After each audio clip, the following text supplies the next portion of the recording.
वाला, अति कभी ना करना बंदे इति तेरी हो जाएगी, बिन पंखों के पक्षी जैसी गति तेरी हो जाएगी। भैया मेहनत करो रे बाबा, अपनी मेहनत पे भरोसा रखो। जो बनाओ जो कमाओ बलबूते बनाओ। भाई की संपत्ति क्यों हड़पना, पड़ोसियों की संपत्ति बेईमानी से क्यों हड़पना, जो अपना है वो। अच्छा सुनो, किसी की आप लो मत और अपनी एक रत्ती छोड़ो मत। जो आपका है उसे छोड़ना भी नहीं है।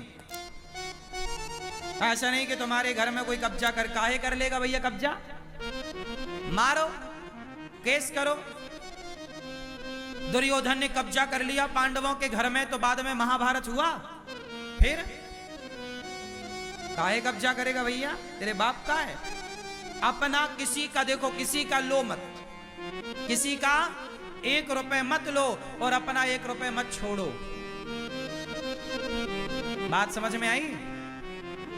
रिश्ता भाई भाई का और हिसाब पाई पाई का। रिश्ता भाई भाई का और हिसाब पाई पाई का। रिश्ते की जगह रिश्ते को रखो और हिसाब की जगह हिसाब में रिश्ता ना आवे और रिश्ते में हिसाब ना आवे। ये महाभारत की कथा तुम्हारे लिए सिखा रही है, लेकिन तुम तो बस द्रौपदी को लिए बैठे हो, उसकी गलती है उसकी गलती है। मिलेगी द्रौपदी ना, बात करेगी ठिकाने से।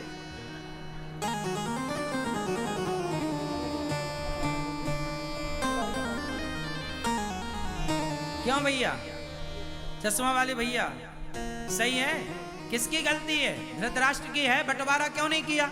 और सुनो, जितने बूढ़े यहां बैठे हैं, आप लोगों के लिए मतलब की बात बोल दूं, आप लोग जल्दी से अपने बच्चों का बंटवारा कर दो। यदि आप बंटवारा नहीं कर पाए और आप यदि तय हो गए तो आपके बच्चे आपस में लड़के मर जाएंगे। आज भारत में जितना भी भाई भाइयों का झगड़ा है वो केवल बाप की गलती के कारण है। मर गया, बंटवारा किया ही नहीं, अब बच्चे बोल रहे हैं ये मैं लूंगा ये मैं लूंगा, इसलिए मरने के पहले बिल्कुल बंटवारा कर दो। बाद में लिख दो ये वाला खेत तेरा, ये दुकान तेरी, ये घर तेरा, हाँ लेकिन मेरे मरने के बाद तुम सब अपना अपना लेना, पर जीते जी साथ में रह सकते हो तो रहो, लेकिन कर दो। क्योंकि बंटवारा प्रकृति का, राम लक्ष्मण का बंटवारा हुआ। बंटवारा अटल सत्य है, करना ही पड़ेगा, ये प्रकृति का नियम है।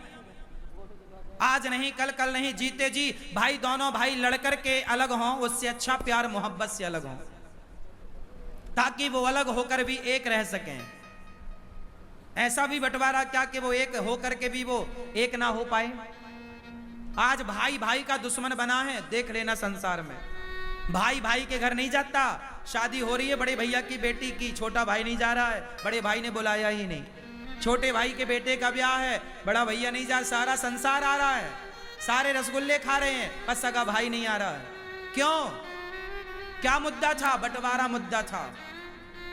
और क्या ये आग किसने लगाई, वो बाप जो मर गया, बंटवारा किया ही नहीं। धृतराष्ट्र ना बनना तुम लोग, सही बोल रहा हूं, कान खोल के सुनना। धृतराष्ट्र बनोगे, तुम्हारा आपस में परिवार लड़के मर जाएगा, और तुम्हारा परिवार आपस में लड़के मरा तो जिम्मेदार तुम हो। परिवार में यदि फूट पड़ती है तो जिम्मेदार बूढ़े होते हैं। तुम कहां थे जब तुम्हारे बच्चे आपस में लड़ रहे थे, तुम कहां थे जब तुम्हारे बच्चों में आपस में वो द्वेष पैदा हो रहा था, घृणा पैदा हो रही थी, नफरत, तुम क्यों नहीं आग बुझाए। यदि आग लग जाएगी घर में तो तुम जल्दी जाके बुझाते नहीं हो क्या, पानी डालते हो, कैसे भी करके बुझाते हो। ऐसा थोड़ी कि आग लगी तुम तमाशा, हाँ हाँ लगी आग जलने, ऐसा थोड़ी होता है। कहीं आग लगेगी आप तुरंत जाओगे बुझाओगे। ऐसे जब भाई भाई के बीच में आग लगी, क्यों नहीं बुझाया, क्यों नहीं बुझाई, क्यों धधकने दी आग, और आज रोते हो कि भाई। मेरी बात मानो, भाइयों को प्यार से रहना चाहिए, लेकिन मैंने वही बात बोली, रिश्ता भाई भाई का और हिसाब पाई पाई का। जिस घर का हिसाब पाई पाई का होगा उस घर के रिश्ते भाई भाई मिलजुल के रहेंगे, और जहां हिसाब पाई पाई का ना होगा वहां भाई भाई कभी मिलजुल के रह ही नहीं सकते।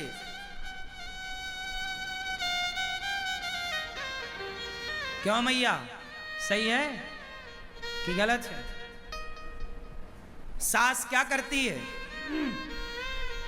बड़ी बहू को थोड़ा ज्यादा सोना दे देती है, छोटे बहू को थोड़ा कम सोना देती है। बाप क्या करता है? बड़े बेटे को थोड़ा ज्यादा जमीन जायदाद दे दिया, थोड़े कम। का है भैया? तो औलाद तो तुम्हारी है, तुमने ही तो पैदा किया था। जब औलाद तुम्हारी पैदा तुमने किया तो बंटवारे में फिर पक्षपात क्यों? बराबर क्यों नहीं? जो माँ बाप अपनी औलाद के साथ विश्वासघात करते हैं, जो माँ बाप अपने बच्चों के बंटवारे में गलत डिसीजन देते हैं, गलत तरीके से बंटवारा करते हैं, वो माँ बाप मरकर सीधा नरक जाते हैं। उनका रिजर्वेशन वहां कंफर्म है। तुम औलाद देखो, गलतियां केवल बच्चों की नहीं होती कि बच्चे ही सेवा, हाँ बच्चे सेवा करें माँ बाप की, बच्चे पलकों पे रखें माँ बाप को, ये बच्चों का धर्म है।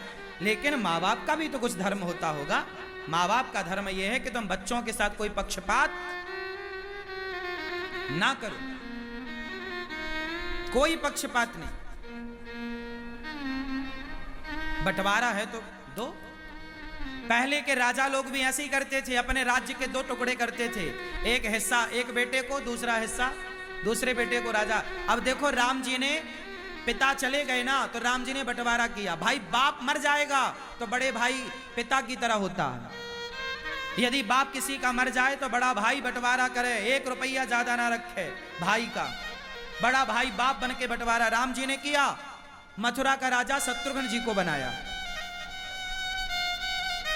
लखनऊ के राजा लक्ष्मण जी को बनाया। लखनऊ क्या है? लक्ष्मणपुर है। लखनऊ लक्ष्मणपुर, लक्ष्मण जी को लखनऊ का राजा बनाया। अयोध्या के राजा राम बने। भरत जी को भी राजा बनाया। वो गए नहीं, रहे साथ में, लेकिन सत्ता तो राम ने दे दी। भाई अपना धर्म यही है, यही धर्म है। हिसाब पाई पाई का और रिश्ता भाई भाई का। पांडवों का सही सही बंटवारा होता तो ये महाभारत की स्थिति। क्यों जी, बात सही है? तो आप लोगों ने बंटवारा कर दिया कि नहीं? क्या अभी भी सब चाबियां आपके पास हैं? कुछ चाबियां दे दो बच्चों को, बेचारे वो भी कमाए खाएं।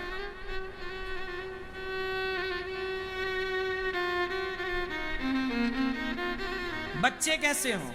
माँ बाप तो ऐसे हों कि परफेक्ट बंटवारा करें, पर बच्चे ऐसे हों कि बच्चे इतना सेल्फ डिपेंड बन जाएं, इतनी मेहनत करने वाले हों, इतने अच्छे हों कि उन्हें बाप की संपत्ति लेने की जरूरत ही ना पड़े। वो बाप से ज्यादा कमा करके दिखाएं, लड़ने की जरूरत ना पड़े। ऐसा बेटा हो। आपको बाप के टुकड़ों पे क्यों पलना है? आप मेहनत करके कमाओ। आप अपने बाप से भी ज्यादा कमा सकते हैं, आप में काबिलियत है तो, और नहीं है तो बाप जितना देगा वो भी तुम बेच के नाश कर दोगे। तो महाभारत का मूल कारण क्या है? बंटवारा ना होना। दूसरा कारण, महाभारत क्यों हुआ? भीष्म पितामह सबसे बलवान थे। जब द्रौपदी की साड़ी खिंच रही थी, जब पांडवों के साथ अधर्म हो रहा था, द्रौपदी के साथ अधर्म हो रहा था, जुआ में छल हो रहा था, तब पितामह भीष्म चुप क्यों थे? बच्चे गलत कर रहे हैं और घर का बूढ़ा चुपचाप तमाशा देख रहा है, तो महाभारत जरूर होगा। इसलिए बूढ़ों को धर्म के साथ खड़ा होना चाहिए। पितामह चुप क्यों थे? ये सवाल आज भी पितामह से पूछा जाता है।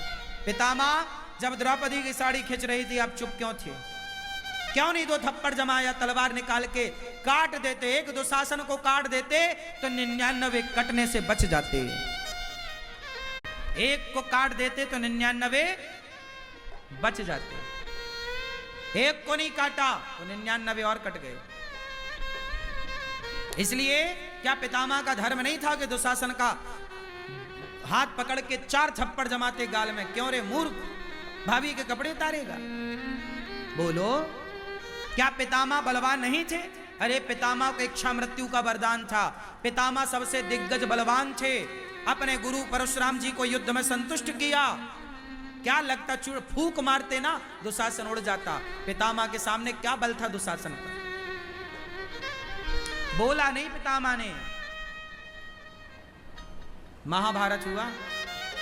जहां बोलने की जरूरत है ना बोला करो, और जहां चुप रहने की जरूरत है वहां चुप रहा करो। गलती करी तो बाणों की सैया मिल गई।